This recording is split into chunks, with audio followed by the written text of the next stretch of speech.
So welcome everyone to our extra special session today for our Care Connection. We're lucky to have Judith Grimaldi back with us today. And you know, she's a partner in Pioneering Elder Law Firm with Grimaldi and Ewan LLP. She also happens to be the past chair of the New York State Bar Association's Elder Law and Special Needs sections, as well as she is a past president of the National Academy of Elder Law Attorneys, NILA. So without further ado, I'm so excited to have you here with us today, Judith, so I'll let you take it away. Oh, thank you so much for having me. And as we brace ourselves for snow, I'm doing this from home. So I was at work. I said, I better get home before it starts to snow so I can do this. So this is about nursing home rights. We've had an unbelievable year. And anyone who knows, who reads the papers knows that 54% of the deaths that occurred as a result of COVID occurred in nursing homes. So nursing homes are under great scrutiny, and I thought it's good for all of us to understand what are our rights as if we should become a resident at a nursing home, and especially under this umbrella of COVID. The presentation I'm doing was done for the New York State Bar Association, so that I have to give credit to them, to the long-term care community, and to the Center for Elder Law and Justice. So it's a combination. I can't take credit for all this work. Do I have control that I can switch this screen? Yes, I do. Okay, so the first thing I wanted you to know that anyone, if you have a loved one in a nursing home, they are protected under a set of rules called the Nursing Home Reform Act. It goes way back to 1987, and it's a very, very important act. It establishes rights. You know, just like we have a Bill of Rights for us, we as citizens, you know, we know that our 10 elements of the Bill of Rights. Well, the nursing homes have a Bill of Rights as well. So there's federal law that backs it up. And then in every state has to have taken those laws and integrated them into their own law. So since I'm a New Yorker, I've given you the New York state laws and New York regulations. And you'll find that in every state, they've taken the Nursing Home Reform Act. Some of them just swallowed it whole and integrated into their law. Some have tinkered with it and added some more rights and protections. So there is the basic rights under federal law, and you can't take these away from anyone. They're the kind of the baseline. States can put more rights on top of it and give you more rights, but they can't take any of these away. There's a theory, a new theory in the way nursing homes are supposed to operate. It's called person-centered. So you may have heard that expression. It sounds like a marketing term, but it really means that the focus of the nursing home is on the person. So if I'm in a facility and I say, I really don't eat breakfast, I'm not a breakfast eater.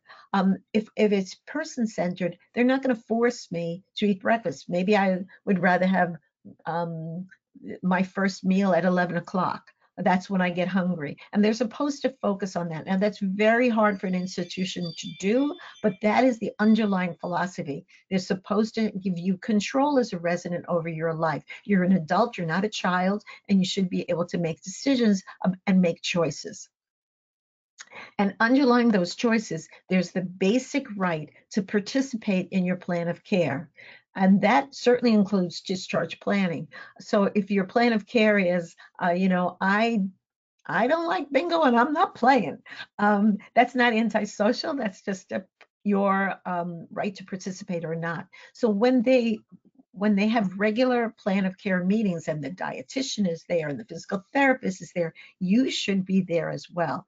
And you should have a representative if you can't. So your child, your healthcare agent, your power of attorney could attend these plan of care meetings. It's your right. You have all the rights as a U.S. citizen. So the right to privacy, the right not to be touched if you don't want it, the right, you know, I guess the right to bear arms, but I hope you're not going to do that in a nursing home. But your U.S. citizen rights don't disappear because you're in a nursing home. You have a right to a dignified existence. And any of us who have walked through nursing homes, sometimes you wonder how dignity has gone out the window. You have the right to self-determination. We're seeing that right being exercised right now as the beginning of vaccination is going on. What will happen if someone self-determines, I don't want that vaccination, but that right is there. The right to, and we'll talk about that a little bit, the right to have communication. And this one was challenged under COVID, the right to have communication with and access to persons and services outside the facility. So when in my state, the governor shut us down, no family member got in to see the relative. And that was a violation of the right. And the only reason they could do it because of a public emergency. But in general, visitation could not be restrained. And the right, of course, to be free of abuse, neglect, exploitation, and misappropriation of property. And that's what the challenge that nursing homes are facing right now as they struggle to get immunity for anything they've done during this COVID period. Because we know that when we started out, most nursing homes were under crisis already, and then you lay COVID on top, the idea of neglect, exploitation, and maybe even abuse has been part of the picture. So these are the basic rights. They're the underline everything we're going to talk about. There are some additional rights, and that's the right to dignity, respect, and freedom. And sometimes that's challenged in a nursing home as people live in a group setting, and sometimes you have to give up a little bit of your freedom to accommodate the group life. But there really is an underlying need to be respected. You also need to be fully informed. So if a patient is moved into your room, you could ask, has she been tested for COVID? Have you been tested for COVID? Put your mask on. You have the right to understand your treatment, understand your risk, understand your benefits. What's this medication for? You have a right to ask for that information and be told. And if you're not able to, your legal representative has the right to the same information. So during COVID, when people were trying to get information about their loved ones and they could waive a healthcare proxy or a power of attorney at the administration, they should have been given information. It was a little slow at the beginning. I think the nursing homes got the swing of it after a while. You're allowed to voice complaints. You don't have to swallow it. And in our state, we have a nursing home complaint hotline that's always operative. There is also a long-term care ombudsman program that is active in every state has it. It's part of the Older Americans Act. And so you have the right to see your ombudsperson and be able to voice your complaints through them. You have a right to privacy and confidentiality. If you want to close the door to your room because you want privacy, you should be allowed to do that, even though some facilities say, no, doors closed, we have to know what's going on in there. You have the right to visitors, we talked about. You have the right to participate in care.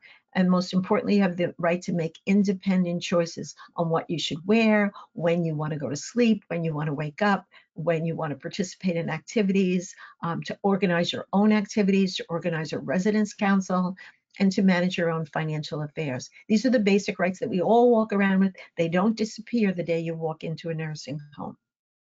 I want you to remind yourself that there is a program called the Long-Term Care Ombudsman Program.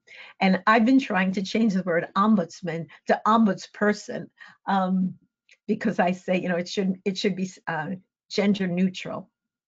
I've learned that ombudsman is an actual word. It's not about a man, it's a function. I think it comes from German or something, but it means an advocate. If you translated ombudsman, you looked it up, and it's an advocate. So the word man is just like, if your name is Thompson, it doesn't mean you're a son. So it's a universal word. But there is every state, by mandate, every state must develop a long-term care ombudsman program. It's part of the Older Americans Act, and they are the official advocates for residents in a nursing facility. They also can cover boarding care homes, which used to be called adult care facilities, and assisted living facilities. They don't have enforcement powers, but they do have the power to advocate. So they would first respond to any individual complaints and concerns. They can act on all the levels of the system. The ombudsman has a right to information about the care plan, and with the permission of the resident, they can see all the documents. They can act on the system. They can educate both the residents group individually on what a plan of care is and what good quality of care. They can investigate and resolve problems, assist with complaints. Their actions are confidential and they're resident centered. So they're the advocate of the resident. They're not an employee, not an employee of the facility. They're an independent service that comes from the state and funded by federal law and older Americans. So there's one in every state, and there's usually one in every locality. So if one of your loved ones in a residence is saying, I'm having trouble, they can request the services of an ombudsman. And ombudsmen have told us that they find it difficult. Very often, the resident will vociferously complain, give all kinds of details of everything that happened. And then the ombudsman will say, okay, I'm going to now report this to administration and try to resolve it. And the resident goes, no, wait, don't do that. I'm afraid of repercussions. I'm afraid I'll get someone in trouble. I'm afraid I'm going to get somebody fired. I don't want to be the troublemaker. And it does make it very, very difficult. Sometimes you, as the caregivers of the advocate of the loved one, have less of that hesitancy. So please use the ombudsman if you think it will help, but this is an available resource. Underutilized, I might add. So let's talk about COVID and what has happened with visitation. Some states where I am, we're seeing, we're kind of ripe at this problem. Some states where the spike is happening right now, they're just experiencing it. But as we said, federal law gives the individual the right to have the visitors of their choice. According to federal law, you can't deny visitation. And it's mandated. But in a medical crisis, this could be a challenge. So just let's understand the rights, because hopefully someday there won't be a COVID crisis, and we want to understand what are the, so immediate family and relatives should get immediate access to any resident. They can deny or withdraw the names of someone at any time. We have had this situation where a child will say, don't let my brother in.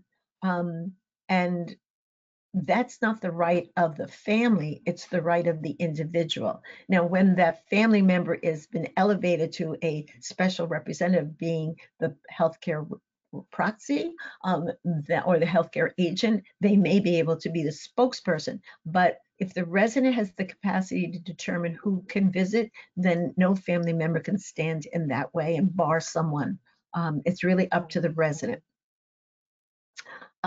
If they have the consent of the resident, they have to give reason. If they wish to stop access to the resident by others who are visiting, they can subject the visitor to reasonable clinical or safety restrictions, and the residents can, be denied the ability to see that loved one. So this is what has happened during COVID. The use of the need for a clinical and safety restriction have locked down the facilities.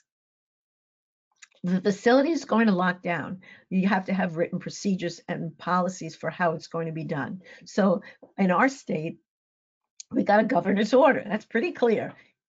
There shall be no visiting, because, as you know, many of the hospitals discharge COVID patients to their long-term care facilities, and it spread. It was like putting a match to dry grass. It just spread through, and we had our greatest number of deaths in the nursing homes. So it was within reason for them to shut down and try to figure it out. But once the numbers have come down and there's been better testing and better PPE in place, the ability to visit has been lifted, and there are still restrictions, but it's not an absolute lockdown. So let's take a look. So I want to compare in our state so you can see the differences, what went on federal law and what went on in state law. And you might say, shouldn't federal law, take precedence? And it It is the basic law, and especially if the facility is taking federal dollars to support the care needs. So federal law on March 4th said that they locked down on visiting, where New York took even greater steps, but the warnings at CMS on March 4th were very weak. New York was very strict. They had transfer restrictions, they screened visitors, they had rules and procedures on PPE, and they gave very strict rules on staff being furloughed if they were tested positive or they had any illnesses. And on March 13th, the feds finally banned all visitors and non-essential health personnel, except for certain compassionate care situation. And so put those words, compassionate care, into your brain, because that may be the term that you might use to work around some of the stricter rules. On the same time, on March 13th, New York followed, banned all visitors except for medically necessary people, that would be staff, or for family members of a resident in an immediate end of life situation. So they defined, compassionate care as only those who are end of life or those under hospice care. So they were even stricter. Compassionate care could be a more general. New York said, nope, if you're not dying and you're not in hospice care, you're not getting a visitor. That was very, very hard to take. Then in May, the feds opened up. They, under pressure from, I think, the administration at the time, the White House encouraged the beginning of opening up states, and they began to open up restrictions. New York didn't get around to do that until July 10th, and it was only outdoor preferences that they were and a facility had to prove that they were COVID-free for 28 days. So federally across the nation, except unless the state's restricted, there was general opening up of visitation. New York State said, not us yet. We have to make sure that we're COVID-free for 28 days. And that was very challenging. They get up to day 26 and a housekeeper tested positive for COVID, and a whole nother 28 days were going to the cycle. And very often people were not getting into the facility. So on June 23rd, the feds sent out an FAQ, a frequently asked questions on visitation, and they were trying to give states more guidance. And they also defined compassionate care to say it's not just end of life. It is greater than end of life. It could be a need for someone who wasn't eating properly, and compassionate care might be that a spouse comes in on a regular basis to help with feeding. They tried to expand it to be visitation that would respond not only to end of life, but failure to nourish, failure to thrive, understanding that for people with dementia who couldn't understand that they were feeling abandoned. There were issues with children. I know that's not our topic for today, but there were parents who hadn't seen their children for over 3 months, and children just couldn't capture or understand, why isn't mother coming? Does she not love me anymore? So those kinds of situations, the compassionate care definition broadened to include those kinds of situations. Let's see, it's not moving anymore. Okay, Kara, okay. I went backwards, but, oh, there we go. Then on September, some more open. A Fed said, it's not just outdoor visitation is certainly should be, even though there is COVID in the system, but indoor visitation is limited until you can demonstrate that you've been COVID-free for 14 days. So outdoor visitation was completely expanded by the feds. New York was not so sure about that. They revised their visitation, and they did agree that visitation for outdoors must be for 14 days of visitation. They'll open up visitation if it's COVID-free for 14 days. And then they've specifically asked, if you want to come into and visit in this facility, indoor or outdoor, you have to prove that you as a visitor have a negative COVID test, and it has to show that you've been negative. It's prior for 7 days. So that meant I, as an attorney, or you as just a dear friend who wanted to, bring a present or a visit to someone in a nursing home, you had to come armed with a COVID test, COVID-free test. And that threw a little ripple through the crowd. I guess a family member said, "Oh, I'm going to do it," but it did chill the visitation of many other people who might have considered it otherwise. So the visitation was very narrow to just family members who would take that precaution. And on October 23rd, the visitation was expanded to include all congregate care facilities, including assisted livings, adult homes, and visitation was, we in New York had clusters. There were micro clusters.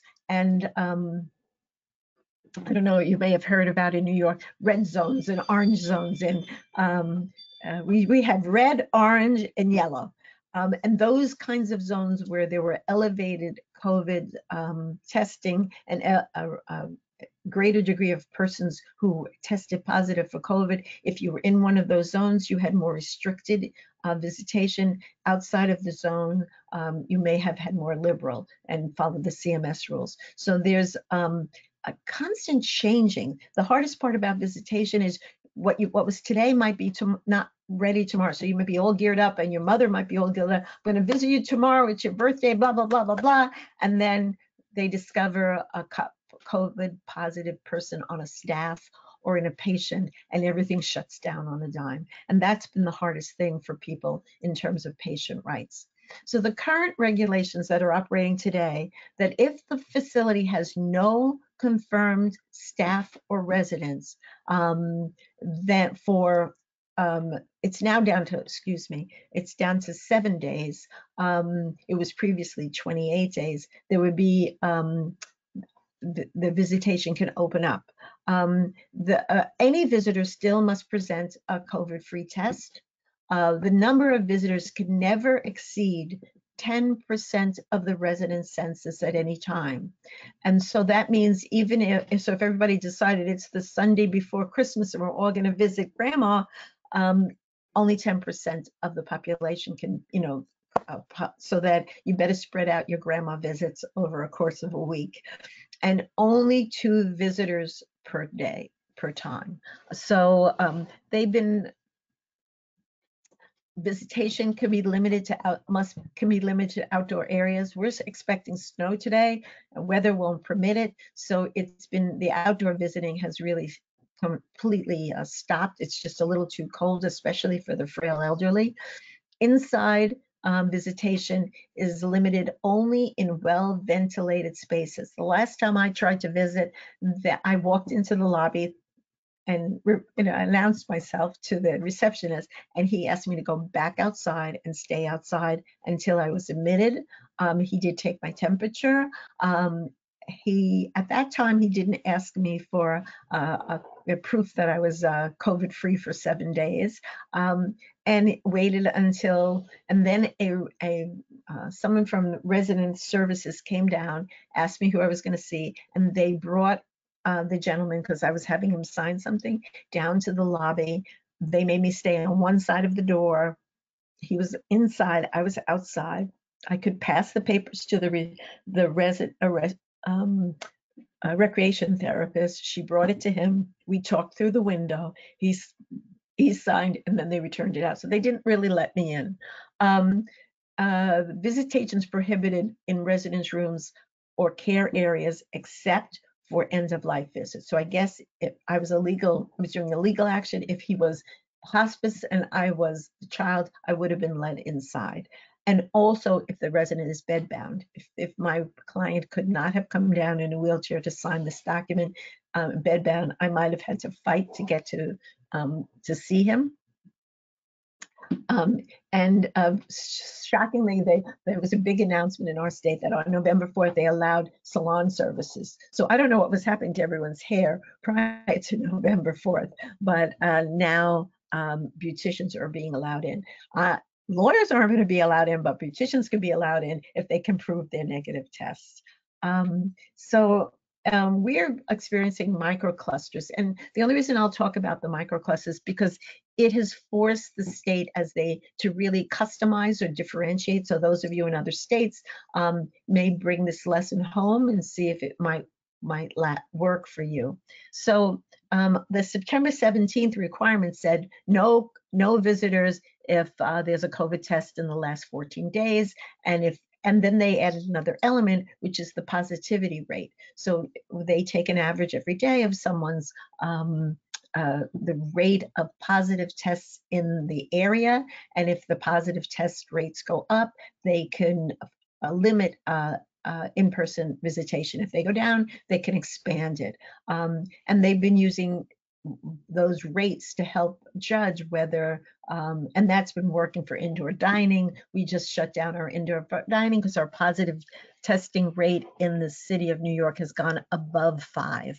And when it does that, that's when things start to shut down. Other states are much different. You know, I was friends in Florida, and I said, "You're in a restaurant?" "Yeah, we can go anywhere in Florida." So it's just state by state differences, and you will find the same state by state differences as it relates to nursing homes. But I believe that the nursing homes are always going to be much more strict because of the high death rate and the high vulnerability.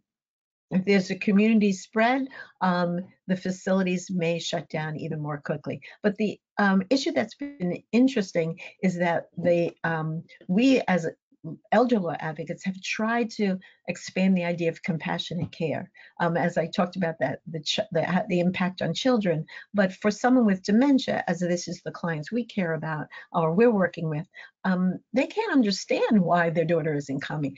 What's COVID? You know, they get it a little bit because they see everybody in their masks and their gowns, and they realize it's a medical emergency, but there's that sense of abandonment they can't sort of wrap their head around. So in determining compassionate care, they've included legal representatives as being an exception to the shutdown. So, and they've said medically or clinically necessary. And so of course, if you wanted a special physical therapist to come in or some medical application, that person's going to be let in.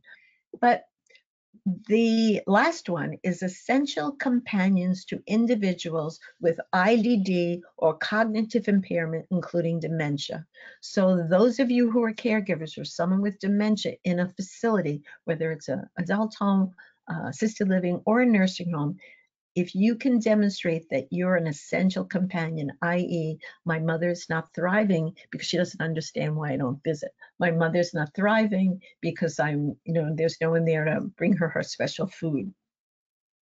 She's depressed, she's listless, there's no interest in life anymore. Those you can demonstrate that, I used to visit 2-3 times a week, especially spouses who often were daily visitors to their loved ones in a nursing home and then haven't seen them for 3 months. That's too hard for a dementia patient to understand that we're in a COVID crisis. So, and even if we're in a COVID crisis, why can't I see my husband?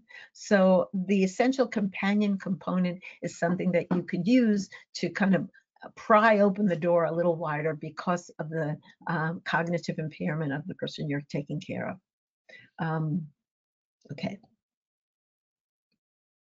So some tips that if you're not able to get to them, even maybe because you're across the state or because of the lockdown, every facility is supposed to provide for virtual visits and should be accommodating that. Even if your mother has no clue how to use the video equipment, the staff is supposed to be able to provide them Facebook kinds of meetings, FaceTime meetings, using of cell phones. And in the beginning, no one was geared up, but now they are, and they should have equipment, they should have trained staff, and there's no reason why you can't have some means of communication with your loved one on the other side of that glass wall.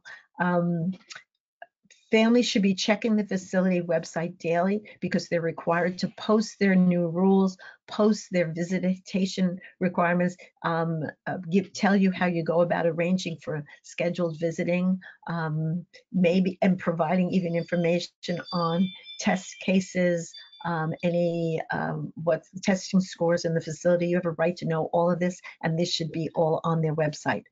When visiting, make sure before you make this whole trip, some of us are crossing, long trips to get to see our loved ones. Make sure the facility is open. It hasn't had a random spike in some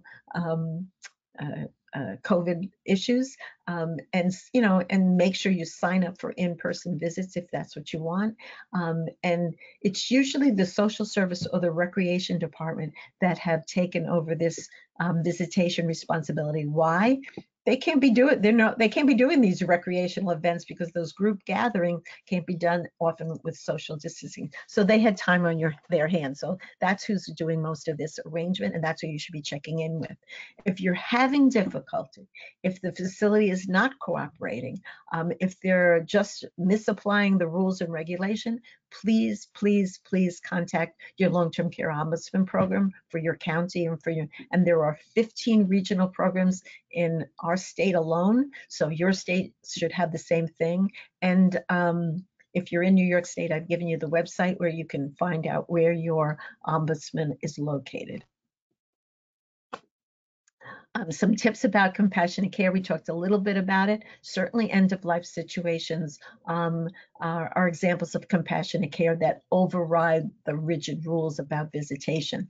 I would venture to say that most 90-year-olds with dementia might be at end of life. So I know we hate to say that about the one we love, that, this may be their last year, this may be the end.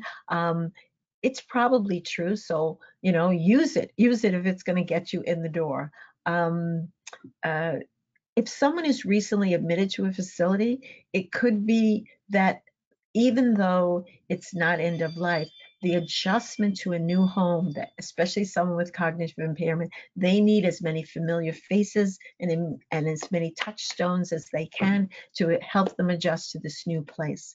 If a resident, because of COVID or just because they've lost someone, so a spouse is in, she used to be taken care of by her husband, he died, and then the only choice was a long-term care facility. That recent loss would send anyone into a tailspin, never mind someone with a dementia or cognitive issues. So that raises to the level of cognitive care because of their reaction to the grief and loss that they're experiencing. A resident won't eat unless they're cued and reminded and prompted and instructed and encouraged, and there's any kind of weight loss or dehydration, that's a compassionate care situation.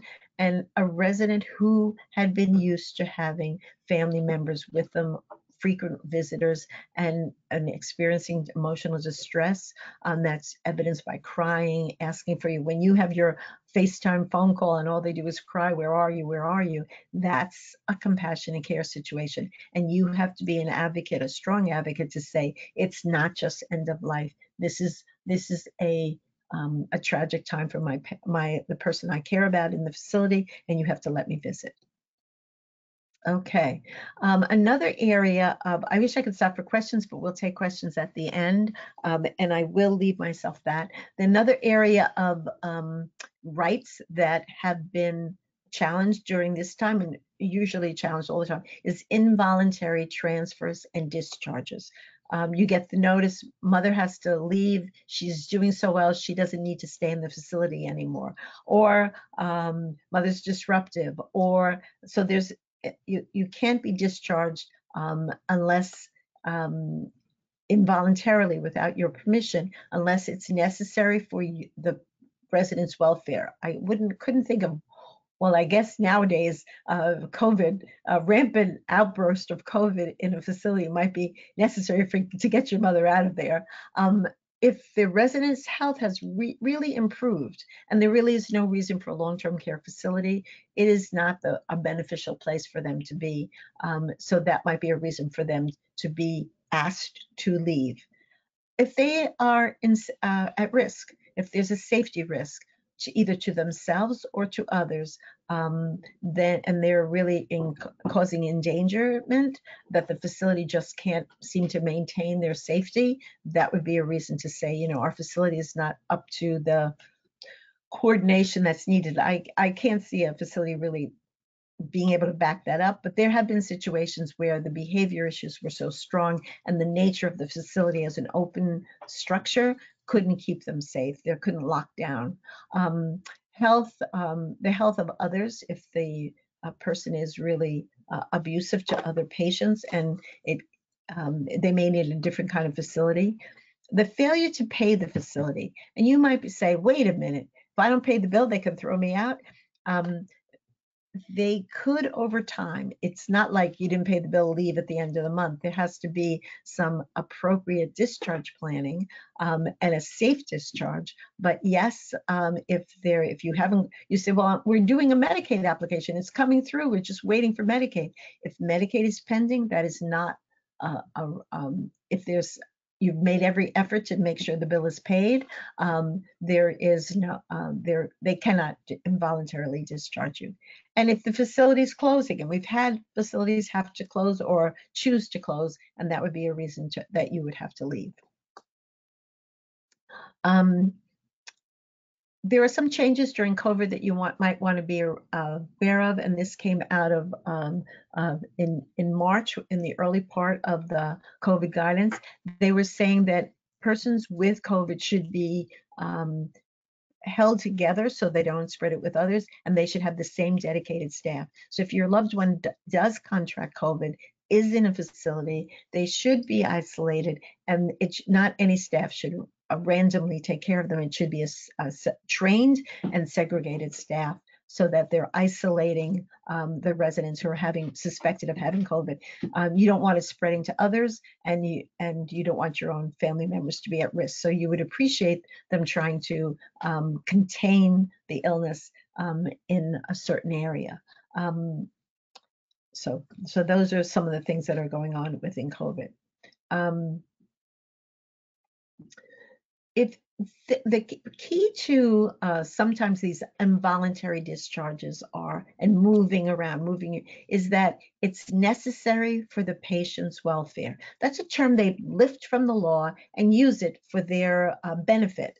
So, or that might be the residents' needs cannot be met but they must, before they make that claim, they must show reasonable attempts by the facility to accommodate the need and the welfare.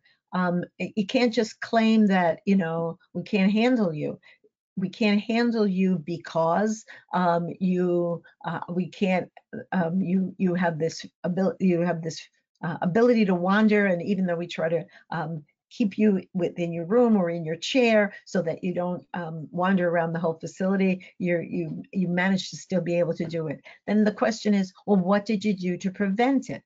Well, we put an alarm on the ankle. We alarmed the door. We put a 24-hour watch. Whatever's, and if all of those steps that they have taken, reasonable steps they've taken, and does not result in the safety, then I guess they might be able to say we can't manage you, but they have to try to accommodate the special needs of the person. It's not enough to say she won't stay in her chair and we can't watch her for 24 hours, so she's not right for, she wants to walk, and that's not. They have to figure out a way to allow that need to wander a little bit to be accommodated without putting her and the other patients at risk. So they have to really work at it.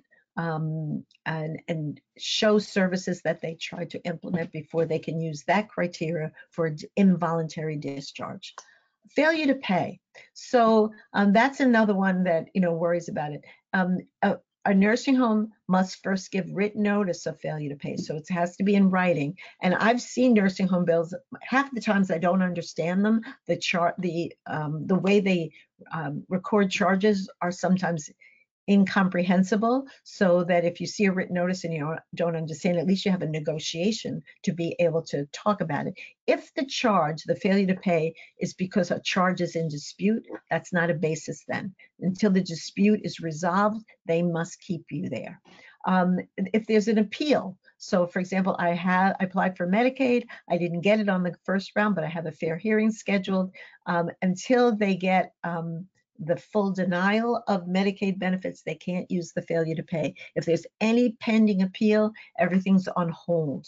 The resident must have an ability to pay. So if I can't pay because I don't have any money, you can't get blood from a stone. So what must the facility do? They may have to help you apply for Medicaid. If you really don't have any money, you would be eligible for Medicaid. Or if or an alternate place that maybe can meet your budget, but they can't just say, you don't pay, get out of here. They have to take all those steps. If there's an attorney in fact who has the responsibility to pay, they must pay. They can only have responsibility to pay from the residents' funds, never from their own personal funds. But if there is an attorney, in fact, they are responsible to work with them and decipher whether there is some ability to access funds to pay or to apply for Medicaid. In our country, fortunately, we do have Medicaid covering long-term care. So this failure to pay should be a non-issue if there's a Medicaid application in process. Who gets notice of a discharge? And a discharge can't be, by the way, you've reached your really rehabilitative goals. I think on Friday you should get ready to go home. Nope. I mean, that may be true, but it has to be in writing. It has to be in a language that the person understands. It has to be explained if they can't read and write English well. And you have to have proof it must be delivered. They have to sign for it. So it could be delivered to a resident, the resident's representative, which would be typically a guardian, a healthcare proxy, an agent under the attorney and a power of attorney, and any known family member that's a regular visitor. So what we have seen sometimes happen is the notice of discharge gets put on the nightstand next to the bed of a dementia patient. Well, they don't even pay attention to it. And then someone cleans up and it gets shoved in the drawer, and it never gets seen by anyone. No one even knows it exists. Even though a family member might have been visiting, it wasn't made known to them. So yes, it was in writing. It might have even been in a manner that was easily understood, but there was no proof it was delivered. So in most cases, they ask for a signature. If it's a Medicare discharge, the responsibility for notice is even stricter. If there is no Medicare notice of discharge that's been duly delivered and signed, even though your 100 days may be up, Medicare will say it's not the responsibility of the resident unless the discharge has been delivered, and the nursing home will have to eat those days or fund those days themselves without Medicare or the resident being responsible. The notice has to have a reason for the discharge. So remember we said those reasons: failure to pay, unable to be able to treat, in danger to yourself or others. It has to be in the notice. They have to have specific regulations listed. So according to NYCRR regulation, blah, blah, blah, they have to actually list the law. So if you wanted to look at it, you could see the basis, if there is a basis. There has to be an effective date. Your transfer date is as of this. It's not like tomorrow you go home. It has to have a specific date. And it has to be a safe discharge. Therefore, the location to where the resident will be transferred and discharged. Resident will be transferred home, and there has to, who's been accompanied? Will there be home care? Is there a discharge plan? It can't just be, here's a list of home care agency, good luck. It has to be a formal safe discharge. And if there isn't a formal plan with a safe discharge, you have the right to say, I'm not leaving until you give me a discharge plan that's safe and reasonable and implementable. And on that same statement should be the information about any appeal rights to appeal the discharge. In our state, it would be the New York State Department of Health. It could be whatever governance for their license, and it's usually some version of a Department of Health. Again, the ombudsman should be listed on that form. So if you say, no, I don't disagree, not only could I call the Department of Health, which sounds impersonal, I can call the ombudsman program. That's a real life person that may come down. For residents with even cognitive impairments that are in a different category, developmental disabilities, mental illness, they also have to have a Disability Rights Center. Oh, I forgot to turn my phone off. Shame on me. So let me do it right now. Okay. So they get special rights. Okay, let me do the next. The notice, you have to have 30 days before a discharge date. So it can't be I'm coming in Tuesday and you're gotta go home next Friday. You need 30 days. Now Medicare has a different rules, but if this is for someone who's a long-term care resident who's been in the nursing home. So the 30 days is the date. Sometimes it has as practical, and the discharge usually is built. These, I'll remind you, it's usually under federal law, health and safety of others. Resident is so improved that they no longer need skilled nursing facility. Urgent medical care or need for a change in medical care prescribed by the doctor. I have, a wound. I can't be treated for this wound. I have to go to the hospital to have my wound repaired. And that if the resident has been absent from the facility for 30 days, I went home for Christmas and I never returned, that would be a reason for discharge. There are appeals. If you get a resident involuntary discharge, do not wait. Again, federal laws say that you must have appeal rights. If the appeal is requested before the discharge date, the resident usually is allowed to stay in the facility until after the hearing issue is determined. I had one where we had a discharge date, we asked for an appeal, it stayed the discharge, and they were there for another 2 months. By the time the hearing happened, the hearing decision, the written decision was received. So it gave the family a few more months to figure out what was the next step. If the resident, if there is no appeal, or if you win the appeal, you must be readmitted back to the facility in the next available bed. I'm sort of running out of time, so I'm gonna not go through the appeal, but there is a open door organization that would work with home and community-based services for appeals. So you might want to take note of this organization called Open Door, and they're okay. There are residents. Want to keep going? We have more than enough time. Oh, okay. Because this next section is about when residents are being discharged to home. I could talk about this, or I could talk about the new topic that just came up in the last few days, which is the right of residents to accept or refuse the upcoming COVID vaccine. We could do both. I think touch on them. I have time to, if we do go over. Okay, all right. So when a nursing home person is being sent home, and there are reasons sometimes they are, there is nationally a nursing home transition program. It's under the Home and Community-Based Services of the Medicaid program. And so that we recognize that most people prefer home care, and it's much more cost effective.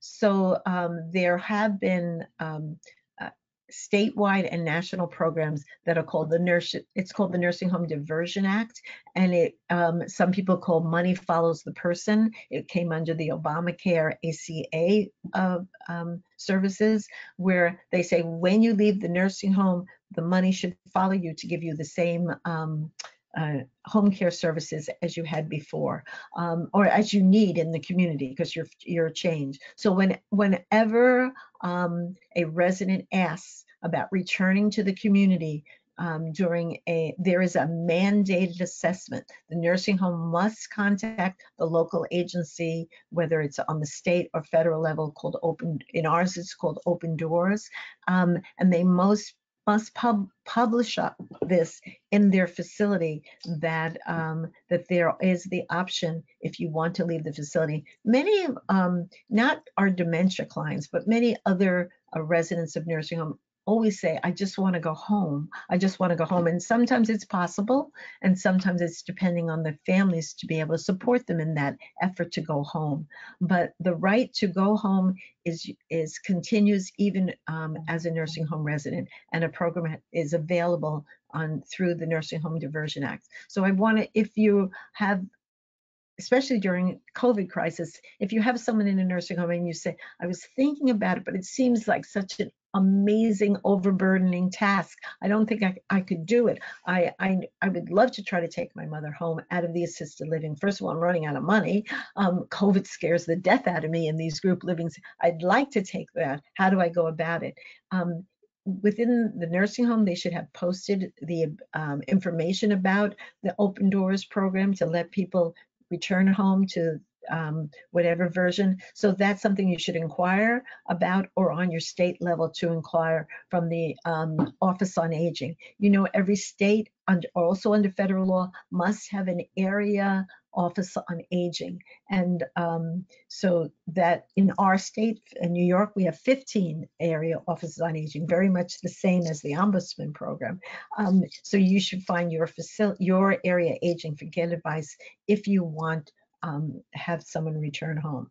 I've listed some of the websites that you can go to, and I'll take a little bit of time to talk about the vaccine. So we're very excited to have vaccine coming.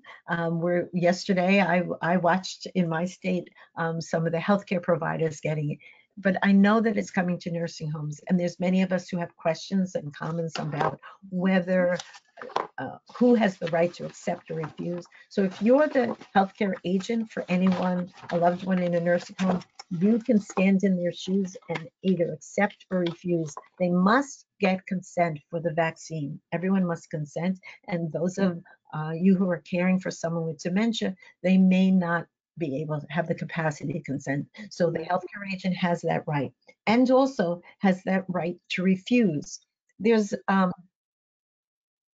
the refusal in getting the vaccine.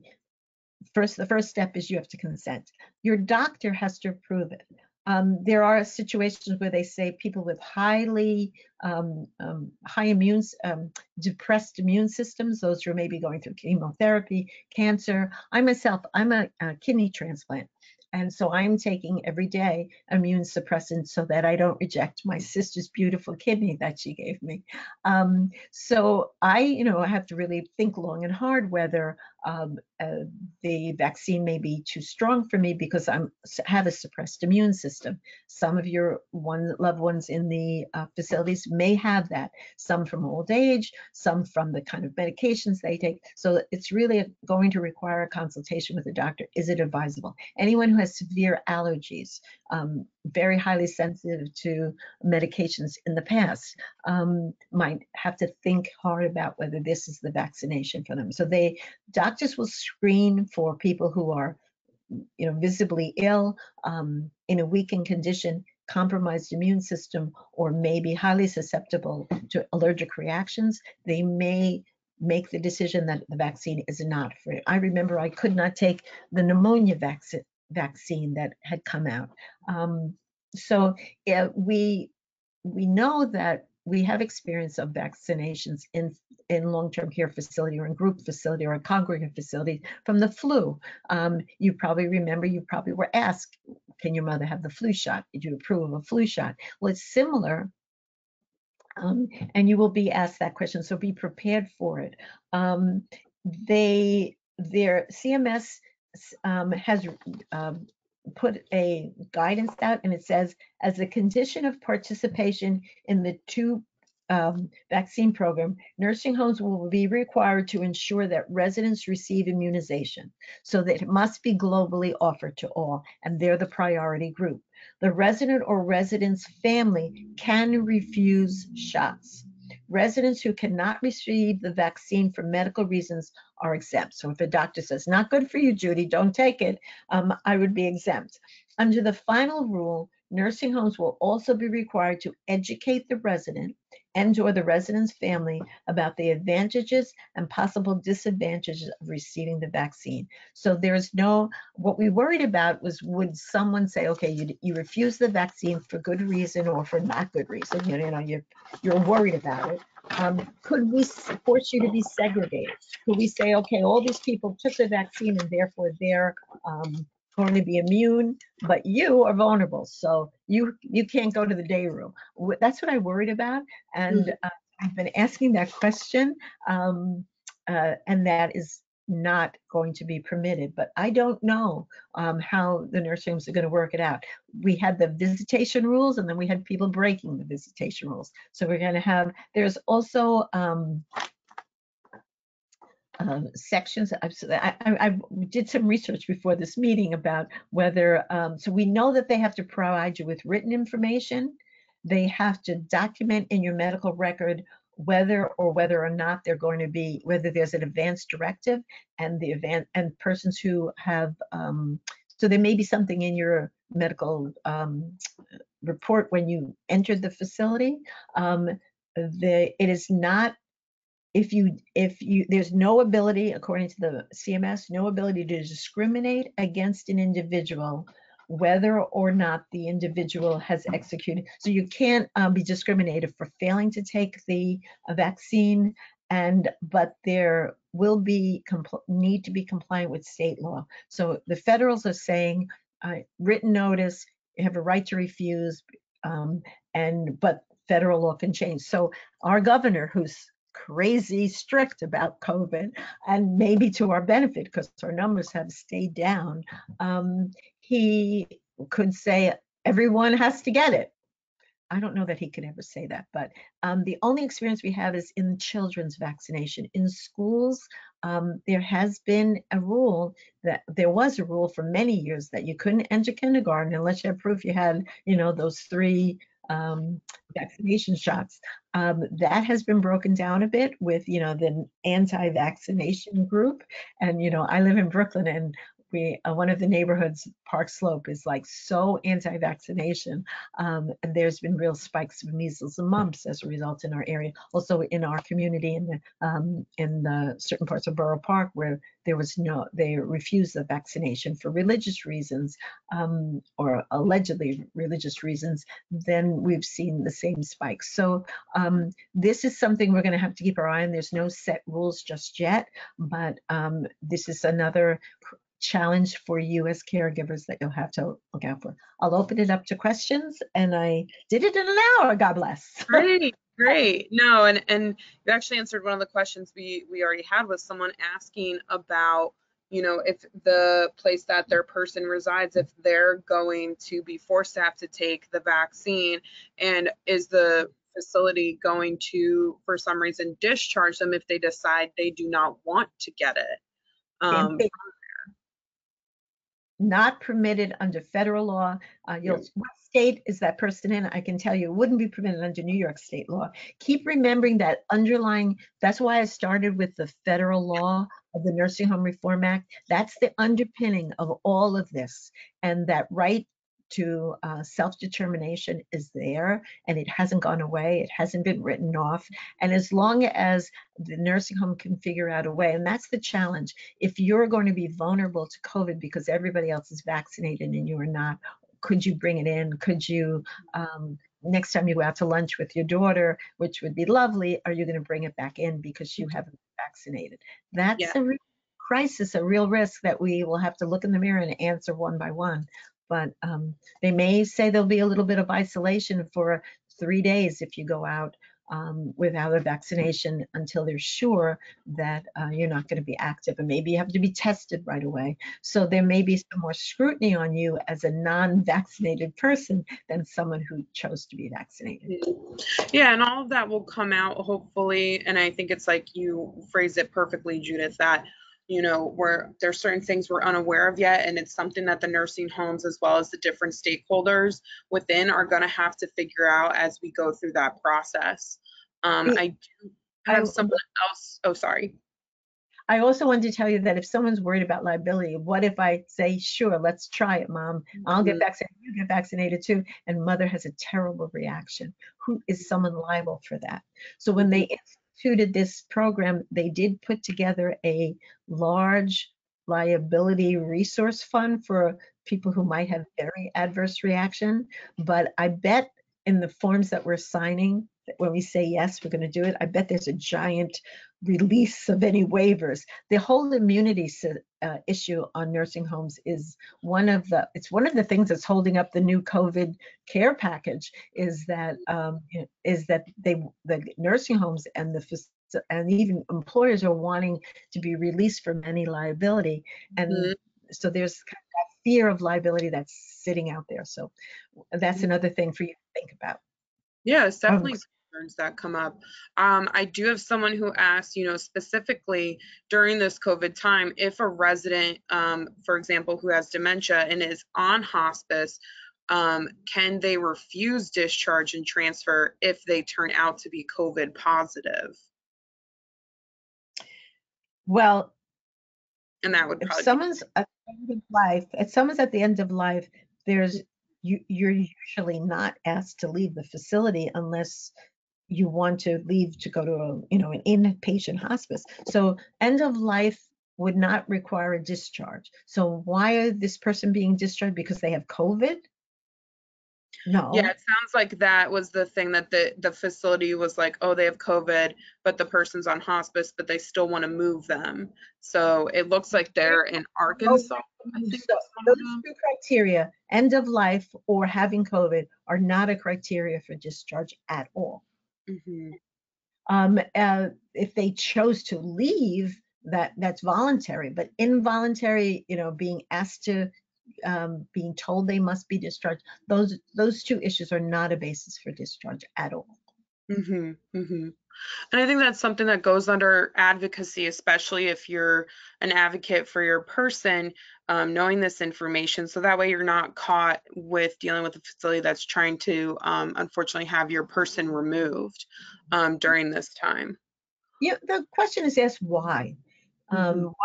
Why would someone, usually a hospice, I hate to be financially crass, but a hospice is the highest level of care. The reimbursement rate for a hospice patient is probably, you're probably getting Medicare dollars and Medicaid dollars, or private pay dollars and Medicare on top of it. So you'd want to keep that. In fact, when I was on the board of hospice, one of the criteria for joining hospice, you have to kind of leave your treating physician and let the hospice doctor take over. And the treating physicians would fight the enrollment into hospice because it was sadly to say, the most lucrative billing period of the patient's life, and they were giving up that patient at the most lucrative time. So same would say for nursing home, end of life patients, although they're high care, they're also high reimbursement. So I couldn't understand why someone would make that the criteria for leaving, unless there was something other, like a difficult family member who said, if you don't do this for my mother, blah, blah, blah, I'm going to sue you tomorrow. They might just want to get rid of a problem, but end of life would not be a problem. Yes. And I do have someone else who has asked, if a person has COVID, the facility, I guess I'm not sure where specifically, if a person has COVID, the facility can and should move them to isolate them within this facility, but not discharge them. Correct. So yes, and I followed that up with, I've actually had this on a call, Judith, where I had a woman call me, I believe it was from Minnesota, and the mother got tested, and she got tested with COVID, and the nursing facility ended up just locking the door and waiting for someone to come pick her up, but they didn't actually provide her with food, and it ended up very much traumatizing this woman who felt like she was trapped versus then interacting with her person. This was a case scenario when I was working with her to refer to an ombudsman, because that's not how that should have been No, handled in terms of protocol.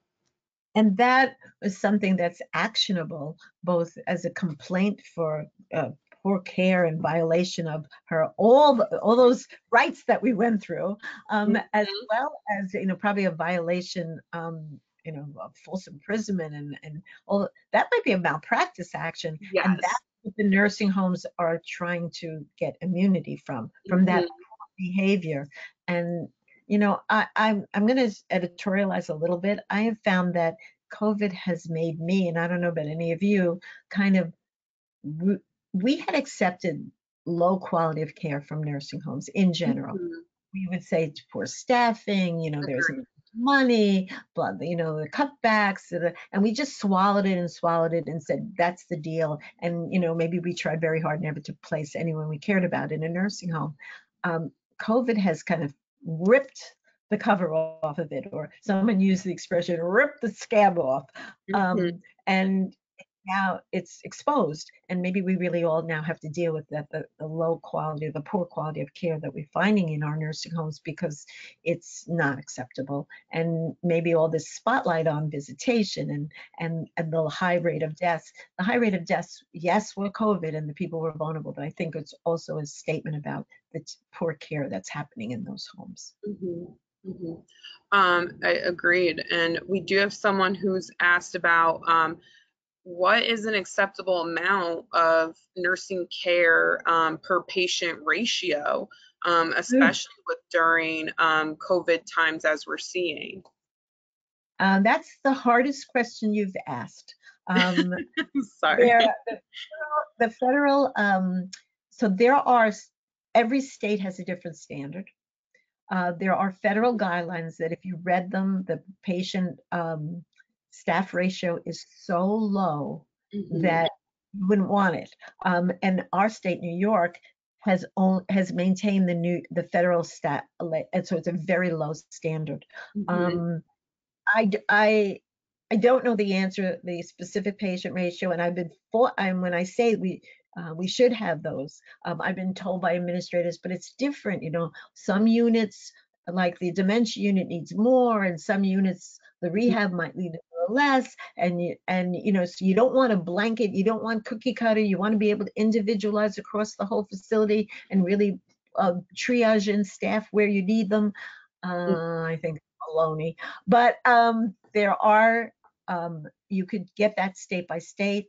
Your ombudsman probably would be able to tell that to you. It's just certainly the licensing um, uh, protocols in each state. And Mhm. the federal guidelines are, I can send you the federal guidelines. Yeah, yeah, definitely. And that's something I can send out I would too. never want to aspire to those federal guidelines or put them up as a good standard. It's a poor standard. Mhm. Mhm. And I would say also to tap on what you said, if any of you are looking for your local ombudsmans, that's something else that we can assist with. You can definitely call us and we can look up to see who's in your area in terms of locating that. And a little bit on the ombudsman, because I did have someone ask this question. Any advice on how to deal with a lack of response from the local ombudsman, if that's the case for where this person is? That's very sad. Yeah. Uh, it's probably, I don't know. This is probably not the best time for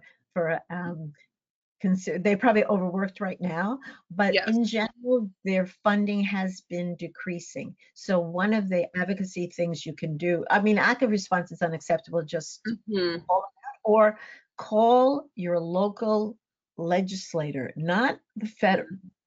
Well, you could call the federal, but more the local, Behavioral. because usually funded by state dollars as well as federal dollars. So and make a complaint there, that and the complaint will do two things. It will get your attention, you the attention you want, but it also will remind the legislator that this program has to be funded properly, Mhm. especially in these years where we're under such scrutiny and the high rate of death, that the ombudsman is probably overworked and Mhm. under personneled. Mhm. No, I agree. We also have to think about if there's so many cases going on, that they're probably doing so much. And so I always suggest if you haven't heard a response back, always follow up and check in with that person to just see. They also might not have gotten a response from whatever stakeholders that they need the answers for your questions to get back to you on at that point. We And I thought think, about that. You're right. The other thing is many of them not were furloughed, but they're working from home, so their office is closed. They were barred in our state. They were barred until the September 17th. Ombudsmen were not allowed into the facilities. They were barred just like everybody else as non-essential. And it's just recently in the late fall that they were allowed back in. So March, April, May, June, July, August. That's a lot of months to be off the job and out of yeah. reach. So And then having to catch up on everything too and all the legal documentation. still there. Definitely. If there was a lockdown, the access goes down. If they tested positive, they had quarantine. I don't know if you've met many ombudsmen. Most of them are older people doing it sort of volunteer Yes, stipend. I've seen Not some. like it's not a high pay, it's not a full MSW who's running around being an ombudsman. It's usually so Mhm. they may be off as well because they're a vulnerable population. So I Yes. I think that it's needs to be looked at on many levels, the ombudsman program. I agree. My first internship within the social work realm was at an area agency on aging. And I did get to work with the local ombudsman. However, they had restricted hours and it was volunteer based, specifically at that location where I was at. Yeah. So it's definitely something that is underfunded and more needed. And Judith, I have one more question that we'll wrap up with. I have someone who's asked, and this might be in the federal guidelines that you'll send me the link for. Are there legal regulations about level nursing personnel for specific actions? So to administer medication versus technicians, and has this been modified during COVID with staff shortages? I can't answer the whether it's been modified, although I don't think so. I've not heard that, but who knows what was going on behind those closed doors. That's the other thing. No one had access. We don't know what they were doing. Um, but only nurses can administer medication. And so RNs can pour and LPNs can give, but not regular aides. So there is definitely a licensure required to administer medication. Mhm. Well, I thank you, Judith, for being here with today. I think it's so important how we can play an active role in our person's care and advocate for their needs during this time, and also get a better understanding about, who we should be connected with during this time if we have questions. And this way we understand our rights, and know more about that we can ask specifically of if we are consulting and trying to negotiate with facilities and care plans, just so we can be prepared to come to the table with the conversation. Very good. Well, it was a pleasure to be here as well. Happy holidays to everyone. Merry Christmas to those who celebrate Christmas. Happy Hanukkah. And stay warm. It's starting to snow here. I wonder if it's snowing. I think that too. I hope everyone has a great, safe holiday. I will send out the information for Judith's PDF as well, so you guys can have a copy if you didn't download it from the handout section. And I look forward to continuing this collaboration, and I hope everyone continues to maintains their safety and health, and look forward to the new year. That too, yes. My email on the last slide that's up, and feel free if anybody does have a question that comes to mind, I'd be happy to answer your emails. All right. Okay. Take care, everyone. Take care, You Judith. you too. Bye-bye.